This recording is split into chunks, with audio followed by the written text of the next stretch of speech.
दोस्तों, आज की कहानी का नाम है बच्चों के दुश्मन।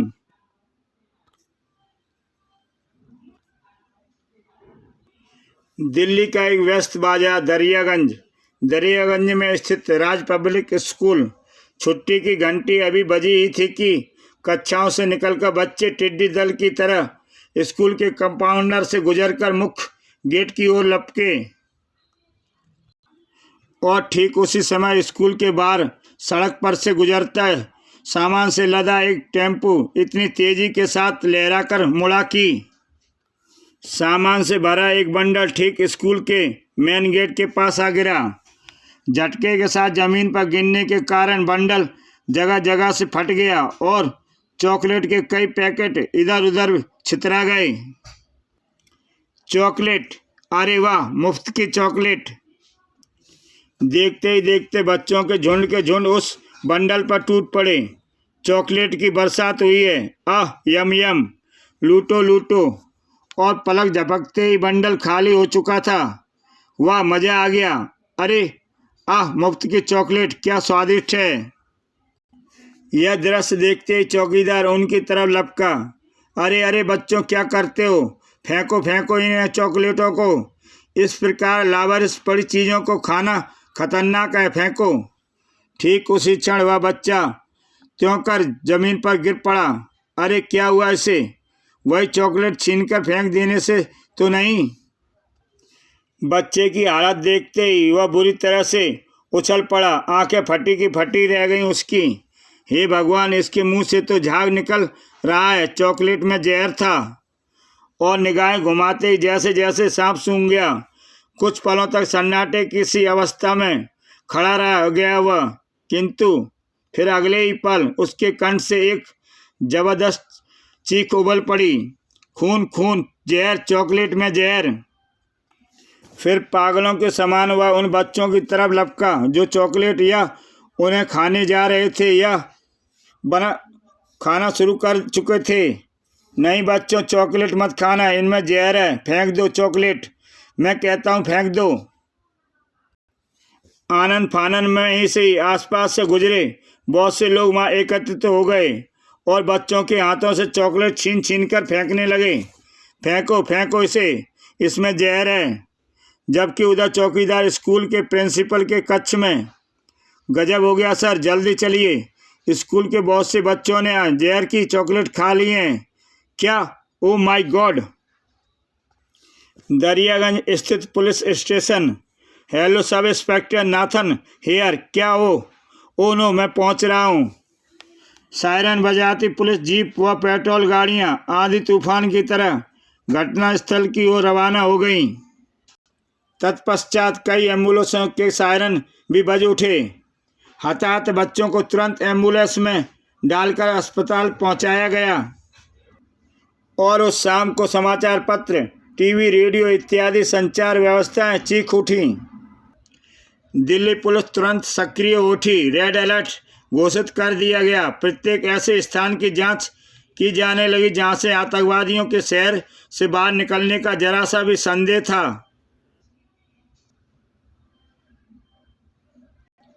उधर अफ्रीका के गुलाम टापू से जनरल टाटा के आतंकवाद का खात्मा करने के बाद नागराज भारत की राजधानी दिल्ली पहुंचा। यहाँ एक होटल में राज पैलेस के एक शानदार कक्ष में वह ठहरा हुआ था। गुड मॉर्निंग सर, आपका दूध और आज का समाचार पत्र। Good morning, thank you. अखबार खोलते ही नागराज की निगाहें सुर्खियों पर चिपक कर रह गईं। विश्वव्यापी जेवरा आतंकवादी संगठन दिल्ली में सक्रिय, उसका पहला निशाना मासूम बच्चे। लगता है यहाँ भी शांति के साथ नहीं रह सकूंगा। तब तक तो नहीं जब तक जेवरा का एक भी आतंकवादी यहाँ जीवित है। तभी नागराज साथ वाले कमरे से आती उठपटांग की आवाज़ सुनकर चौंक उठा।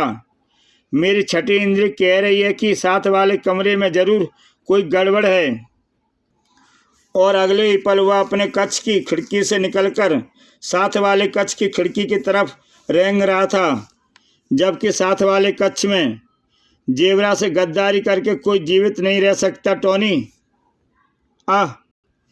बस गंजे, हमारे पास ज़्यादा वक्त नहीं है। इसे उठाकर खिड़की से नीचे फेंक दो। नहीं। गंजा टोनी को उठाने के लिए आगे बढ़ा। चलो टोनी, तुम्हें तुम्हारे बीवी बच्चों के पास पहुंचा दें। नहीं, छोड़ दो मुझे, बचाओ बचाओ। और अगले ही पल गंजे ने उसे 15वीं मंजिल से नीचे उछाल दिया। हा हा हा। किंतु नागराज ऐसे हादसे से निपटने के लिए बिल्कुल तैयार था। नागरस्सी गिरते हुए टोनी के शरीर से लिपट गई और उसे वापस ऊपर खींचने लगी। गंजे ने जब यह अविश्वसनीय दृश्य देखा तो उसने रिवॉल्वर निकालकर नागरस्सी पर कई फायर झोंक दिए। धाएं धाएं, लेकिन हड़बड़ाहट में सभी निशाने चूक गए और इससे पहले कि वह कोई और फायर कर पाता, ओह सांप सांप, सांपों ने उसकी हिम्मत तोड़ दी थी। उसके बाद नागराज ने उसे और शैतानी करने का अवसर नहीं दिया। तड़ाक। गंजे के तीनों साथी नागराज को यूं एकाएक खिड़की पर प्रकट होते देख जड़वत से हो गए। फिर जब वे सोचने समझने लायक हुए तो उन्होंने रिवॉल्वर निकाले और नागराज पर दनादन गोलियां चलाने लगे। काश बेचारे जानते होते कि मुझ पर गोलियां असर नहीं करती। नागराज पर गोलियों का असर क्यों नहीं होता, जानने के लिए आप नागराज का प्रथम कॉमिक्स देखें, नागराज। और शीघ्र ही उन्हें एक कटु सत्य का एहसास हुआ और शीघ्र ही उन्हें इस कटु सत्य का एहसास हो गया। पूरे हो गए तुम लोगों के अरमान, अब मैं कुछ करता हूँ। पहले तो अपने यह खतरनाक रिवॉल्वर इधर दे दो। नागरस्सी की मदद से नागराज ने तीनों के रिवॉल्वर झटक लिए और अब ठाक। हाय मानवता के दुश्मनों का दुश्मन एक बार फिर मानवता की खातिर लड़ रहा था। हाय। और जब वह इस कार से निर्वत हुआ तो खिड़की से पुलिस सायरन की आवाज़ आने लगी। नागराज खिड़की की तरफ लपका। लगता है गोलियों की आवाज़ सुनकर किसी ने पुलिस को बुला लिया है। टोनी प्यारे, जल्दी यहाँ से निकल चलो वरना पुलिस रोक लेगी। चलो। टोनी शीघ्रता से खिड़की पर चढ़ने की कोशिश करने लगा, लेकिन नागराज ने उसे रोक दिया और स्वयं खिड़की से नीचे उतर आया। इधर से नहीं प्यारे, इधर से, हवा में उड़कर जाएंगे उस पार सामने वाली बिल्डिंग तक। क्या? अरे भाई, मरना ही था तो बचाया क्यों? और इस बार नागरस्सी सामने वाली इमारत की छत की मुड़ेर पर लिपट गई। चलो चुपचाप मेरी पीठ पर सवार हो जाओ और कसकर पकड़ना। टोनी ने नागरस्सी से पीठ पर बांधकर नागरस्सी पर झूल गया और फिर सड़क को पार करते हुए उसने सामने वाली इमारत पर पांव जमा दिए। फिर नागराज तेजी से ऊपर उठने लगा। छत पर पहुंचने के बाद नागराज ने अपनी बेल्ट खोली और उसे ओवरकोट में बदलने लगा। क्या हुआ, जिंदा हैं? प्यारे भाई आंखें खोलो। उस इमारत से नीचे उतरकर दोनों एक टैक्सी में सवार हो गए। दोनों अब पुराने किले की तरफ बढ़ रहे थे। कुछ ही देर बाद दोनों पुराने किले के एक निर्जल खंडर में थे। हाँ प्यारे, अब सीधी तरह मुझे जेबरा के बारे में बता रहे हो या तुम्हारी भी अकल दुरुस्त करनी पड़ेगी? बिल्कुल नहीं, क्यों मैं जानता हूँ कि तुम नागराज हो, आतंकवाद के दुश्मन। जेबरा संगठन एक खतरनाक आतंकवादी गिरोह का नाम है जो अपनी मांगें मनवाने के लिए बच्चों को भी नहीं बख्शता। विश्व बस बम विस्फोट से मासूमों की जिंदगी ले लेता है। रुपया इनका ईमान धर्म है। इस समय ये लोग विदेशी इशारे पर देश में तोड़फोड़ और आतंकवादी कार्रवाई कर रहे हैं। कुछ दिन पूर्व जेबरा का एक खास आदमी चीता पुलिस द्वारा गिरफ्तार कर लिया गया था। तब पुलिस को इसका सबक सिखाने के लिए बच्चों की हत्याएं हुई। लेकिन तुम इनके विरुद्ध कैसे हो गए, इसकी भी एक कहानी है नागराज। मुझे संगठन ने अपने घर में बम फेंकने का काम सौंपा था, अप्पू घर में। उस दिन जेबरा का एक आदमी मुझसे मिला। टोनी, तुम्हें आज यह बम अप्पू घर में बच्चों की भीड़ के बीच फेंकना है। मैंने अपना काम निपटाया। सैकड़ों बच्चे व बड़े उस बम कांड में मारे गए। फिर मैंने अपना मेहनताना लिया। तुम्हारा काम हो गया, शाबाश, ये लो 1 लाख रुपए। और फिर जब मैं घर पहुंचा तो घर के आगे लगी भीड़ को देख मेरा माथा ठनका। मुझे पता चला कि मेरी पत्नी के साथ ही मेरा मासूम 3 वर्षीय पिंकी और राहुल भी उस बम विस्फोट में मुझसे हमेशा के लिए छिन गए हैं। नहीं, ऐसा नहीं हो सकता, ऐसा नहीं हो सकता। पिंकी, राहुल, मेरे बच्चों, उफ, हे भगवान, यह क्या हो गया प्रभु। मैंने अपने ही हाथों से अपना हरा भरा संसार उजाड़ दिया। उस दिन के बाद मुझे अपने साये से भी नफरत हो गई। मैं जीना नहीं चाहता था, लेकिन मरने से पहले जेबरा सहित उसके पूरे संगठन का सफाया कर देना चाहता था। तुम कातिल हो, तुम सैकड़ों घरों की रोशनी लूटी है। आज तुम्हारे अपने घर में अंधेरा हो चुका है। अपने मासूम बच्चे खूनी हो तुम, बीवी के हत्यारे हो। नहीं नहीं। और मेरी अंतरात्मा मुझे कोसने लगी। मैंने कसम खाई, मैं यह घिनौना काम छोड़ दूंगा और जेबरा से अपने बीवी बच्चों की मौत का बदला लूंगा। तब मैंने 2 अन्य सदस्यों से जेबरा के बारे में जानकारी हासिल करनी चाहिए। जो तुम जानना चाहते हो उसका परिणाम जानते हो। हाँ, मौत, लेकिन मेरी नहीं, उस शैतान जेबरा की। और तभी से संगठन को मेरी तलाश है। इसका मतलब जेबरा तक पहुंचने का रास्ता तुम नहीं जानते। जेबरा तक हमें केवल चीता ही पहुंचा सकता है। चीता? हाँ, चीता, जेबरा का दाहिना हाथ। वह दिल्ली की सर्वाधिक सुरक्षित जेल तिहाड़ जेल में कैद है। वह टोनी, भारत मेरी मातृभूमि है और मैं अपने देशवासियों को जेबरा के आतंक से मुक्ति दिलाने के बाद ही दिल्ली से जाऊंगा। तो फिर आओ मेरे साथ नागराज, मैं हर कदम पर तुम्हारे साथ हूँ। दोनों किले से बाहर निकल गए। फिर वे एक टैक्सी से सवार होकर तिहाड़ जेल की तरफ बढ़ रहे थे।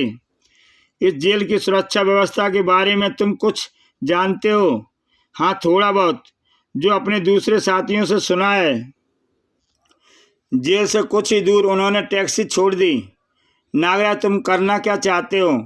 मैं चीता को जेल से निकालना चाहता हूँ। नागराज की बात सुनकर टोनी आश्चर्य से उछल पड़ा।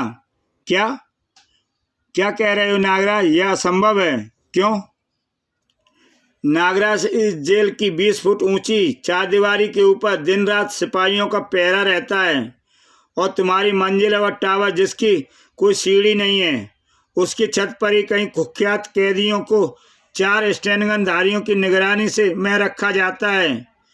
चारों 1 महीने तक ऊपर रहते हैं। 1 महीने के बाद कैन की सहायता से दूसरे 4 सिपाहियों को ऊपर भेजकर उन्हें नीचे लाया जाता है। सिपाहियों व कैदियों का खाना भी रोज ऊपर रस्सियों द्वारा भेजा जाता है। अगर हम टावर की छत पर हेलीकॉप्टर द्वारा पहुंच जाएं तो टावर के ऊपर अनधिकृत उड़ान भरते किसी को भी हेलीकॉप्टर या विमान को या मशीन गन द्वारा गिरा सकते हैं। ओह, इसका मतलब टावर के ऊपर मशीन गन भी है। हाँ। दोनों फिर एक टैक्सी में सवार हो गए। बहुत सुरक्षित जेल है। हाँ, तो तुमने चीता को छुड़ाने का विचार त्याग दिया? जवाब में नागराज मुस्कुराया और बोला, मैं आज रात ही चीता को जेल से निकाल लाऊंगा। क्या? रात के 1 बजे नागराज का हेलीकॉप्टर तिहाड़ जेल के आसमान को दिल्ली के ऊपर मंडरा रहा था। तुम हेलीकॉप्टर में ही मेरा इंतजार करना। ठीक।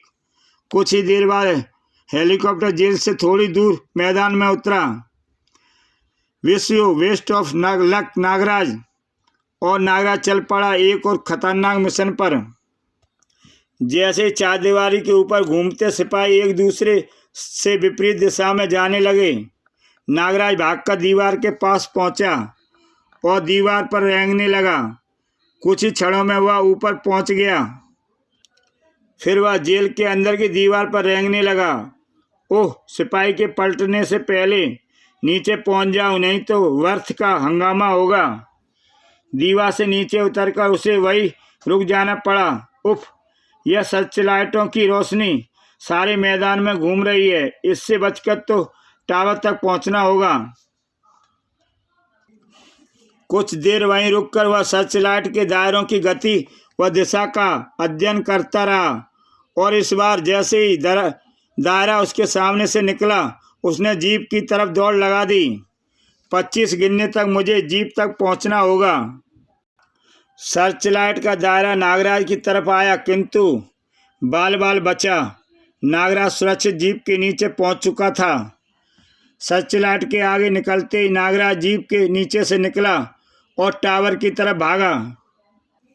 टावर के नीचे पहुंचकर दीवार पर रेंगना खतरनाक हो सकता है, शायद कोई अलार्म छिपा हो। उसने अपनी कलाइयाँ ऊपर की ओर, उसमें से नागरस्सियाँ निकलकर ऊपर उड़ चली। नागरस्सी टावर के ऊपर मशीन गन से लिपट गई और नागराज ऊपर उठने लगा। टावर पर सावधान खड़े सिपाही इस आश्चर्यजनक घटना से बेखबर थे और अगले क्षण एक बिजली सी चमकी और उस चमक के समाप्त होते ही बेहोश हो चुके थे 3 सिपाही और नागराज चौथे सिपाही पर बरस रहा था। बता चीता कहाँ कैद है? नागराज की कैद ढाती आवाज ने उसे बोलने पर मजबूर कर दिया। यहाँ इस जाल के नीचे कैद है वह। चाबी कहाँ है इसकी? जेलर के पास। इसी बीच नागराज की चमकदार आंखें उसे सम्मोहित कर चुकी थी। अब तुम चुपचाप यहाँ खड़े रहो, आधे घंटे बाद जब होश में आओगे तो सब भूल चुके होगे। फिर वह लोहे के जाल की तरफ बढ़ा। इस जाल को बाहुबल से ही उखाड़ना होगा। उफ, बहुत मजबूत जाल है। और नागराज ने जाल उखाड़ दिया। नीचे जाने के लिए सीढ़ियाँ बनी हुई थी। उफ, धूप अंधेरा है, किंतु मैं तो अपने नाग नेत्रों द्वारा अंधेरे में भी देखने के सक्षम हूँ। नागराज की निगाहें चीता को तलाश करने लगीं। चीता, कहाँ हो तुम? मैं तुम्हें छुड़ाने आया हूँ। तभी चीता की आवाज़ उस अंधेरे चीरती हुई सुनाई दी। कौन है वहाँ? मैं यहाँ हूँ। नागराज उसके पास पहुँचा। क्या तुम ही चीता हो? हाँ। ओह, तो जल्दी करो ना, जेबरा ने मुझे तुम्हें छुड़ाने के लिए भेजा है। नागराज ने जंजीरें पकड़ी और बारी बारी से अपनी बलिष्ठ भुजाओं की मदद से उन्हें दीवार से उखाड़ दिया। कमाल का बलशाली है। खड़ाक! और चीता जंजीरों की कैद से मुक्त हो गया। अंधेरे में भी कैसे काम कर रहा है यह। जल्दी चलो, हमारे पास समय बहुत कम है। दोनों ऊपर पहुँचे। यहाँ से नीचे कैसे जाएंगे हम? चुपचाप सब देखते जाओ। नागराज ने कलाइयों से नागरस्सी छोड़ी। अकेले ही सब सिपाहियों को बेहोश कर दिया बिना हथियार के। और यह मूर्ति बना कैसे खड़ा है? नागरस्सी चारदीवारी के साथ बने सर्चलाइट टावर से लिपट गई। हाय, मैं कहाँ हूँ? मुझे क्या हो गया था? चीता, हम इस रस्सी के सहारे जेल की चारदीवारी तक जाएंगे। तुम तैयार हो? हाँ, मैं तैयार हूँ। इसी बीच चीता द्वारा झंझोड़े जाने से सिपाही का समूह टूट चुका था। चीता नागरस्सी को पकड़कर लटक गया। अरे, ये तो कौन है? इन्हें रोकना होगा। जरा सावधानी से जाना चीता, रस्सी हाथ से ना निकल जाए। अजीब सी गिलगिली सी रस्सी है यह। नागराज भी चीता के पीछे पीछे नागरस्सी पर लटक गया, उस सिपाही से बेखबर जिसने उन पर मशीन गन तान दी थी। रुक जाओ दोनों, वरना गोली मार दूंगा। ओह, लगता है सिपाही होश में आ गया है। इसने यह रस्सी वहां तक बांधी कैसे? जादूगर लगता है यह। दोनों को ना रुकता देख सिपाही ने मशीन गन का मुंह खोल दिया। ओह, वह मशीन गन चला रहा है। मुझे चीता को अपनी आड़ में रखना होगा। गोलियों की आवाज़ से चीता हलकान हो रहा था। बाप रे, अब कोई नहीं बचा सकता हमें। किंतु गोलियां या तो इधर या उधर निकल रही थीं या नागराज के शरीर से टकरा कर बेकार हो रही थीं। क्यों महंगी गोलियां बर्बाद कर रहा है यह? परंतु दूसरी तरफ गोलियों की आवाज़ से सारी जेल में भगदड़ मच गई थी। अरे, क्या हुआ? ये गोलियां क्यों चल रही हैं? टावर पर से कुछ दिख भी तो नहीं रहा। खतरे का सायरन बचाओ, ऊपर सर्चलाइट की रोशनी डालो।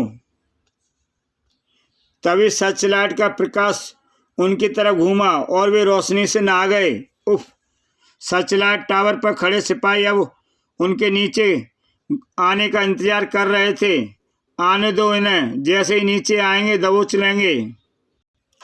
इधर चीता ने जैसे ही अगला हाथ आगे बढ़ाया, उसकी निगाह नाग के मुंह पर पड़ी। अरे बाप रे, सांप! मैं तो मर गया रे।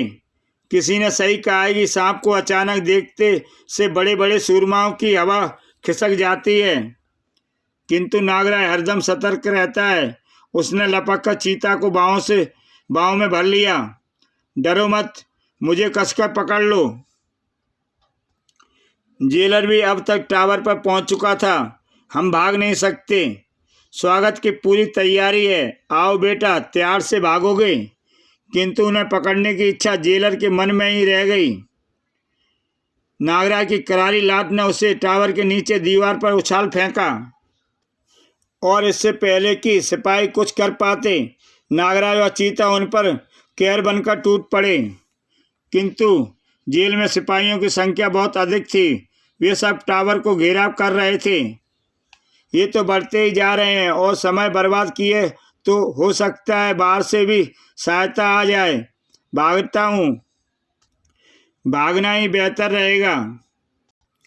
इधर चीता भी यही सोच रहा था, अतः उसने टावर से छलांग लगा दी, और नागराज यह देखकर दंग रह गया। सही सलामत जमीन पर पहुंच गया, बल्कि एक तरफ भाग भी निकला। यह तो वाकई चीते की तरह फुर्तीला है। फिर नागराज भी वहां नहीं रुका। सिपाहियों ने उस पर अंधाधुंध फायरिंग भी की, किंतु सब व्यर्थ रहा। नागराज चीता के पीछे झाड़ियों में विलीन हो गया, और जिस समय पुलिस की पेट्रोल जीपें उन्हें सड़कों पर खोज रही थीं, वे हेलीकॉप्टर में बैठे अमेघ कहे जाने वाले उस जेल से बहुत दूर जा चुके थे। चीता किंग जेवरा के आदेश अनुसार हमें तुम्हें जेल से छुड़ाना था। अब तुम हमें अड्डे तक का रास्ता बताओगे तो हम तुम्हें सुरक्षित वहां छोड़ देंगे। जरूर दोस्त, हेलीकॉप्टर सूरज कुंड की निर्जन पहाड़ियों की ओर ले चलो। शीघ्र ही हेलीकॉप्टर एक निर्जन पहाड़ी स्थल पर मंडरा रहा था। टोनी, यहाँ 2 चक्कर सीधे लगाकर 1 चक्कर उल्टा काटो, फिर 3 बार लाइट ऑन ऑफ करो, तभी तुम यहाँ पर सही सलामत उतर सकोगे। टोनी ने वैसा ही किया, जो कि शायद कोई गुप्त संकेत था। जवाब में नीचे से भी लाल रोशनी दिखाई दी। फिर नीचे रोशनी में नहाया एक हेलीपैड नजर आने लगा। टोनी, रास्ता साफ है, हेलीकॉप्टर नीचे उतार दो। टोनी ने हेलीकॉप्टर नीचे उतार दिया। कुछ ही देर बाद वे तीनों एक अंधेरे हॉल में खड़े थे। यह अंधेरा क्यों है? बस किंग जेवरा के आते ही यहाँ रोशनी हो जाएगी। और तभी रोशनी के साथ किंग जेवरा हॉल में प्रकट हुआ। आओ नागराज, हम तुम्हारा ही इंतजार कर रहे थे, और यकीन जानो कि तुम यहाँ अपनी मर्जी से नहीं आए हो।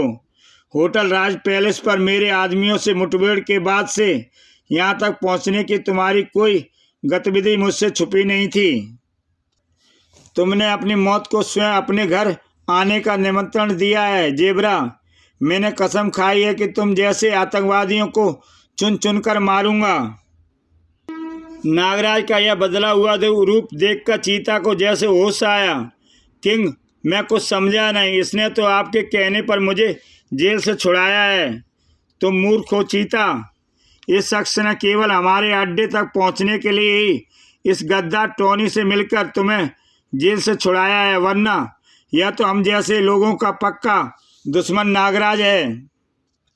और सुनो, मुझे अब से 1 घंटे बाद लंदन की फ्लाइट पकड़नी है। मैं इसे तुम्हारे हवाले छोड़कर जा रहा हूँ। इसे इस काबिल न छोड़ना कि यह अपनी कसम याद रख सके।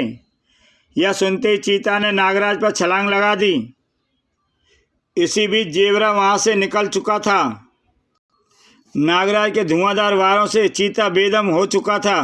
हाय, मुझे छोड़ दो। तुम सिर्फ जेवरा के बदले छोड़ सकता हूँ। मुझे उस तक पहुँचने का रास्ता बता दो। और फिर चीता उसे सब कुछ बताता चला गया। क्रोधित नागराज ने अपनी दोनों खड़ी उंगलियों का वार उसकी आंखों पर किया। जा नीच, जब पुलिस नहीं आ जाती यहीं अंधेरे में भटकता रहे। नागराज टोनी के साथ दीवार की तरफ बढ़ा और उसने चीता द्वारा बताया गुप्त बटन दबा दिया।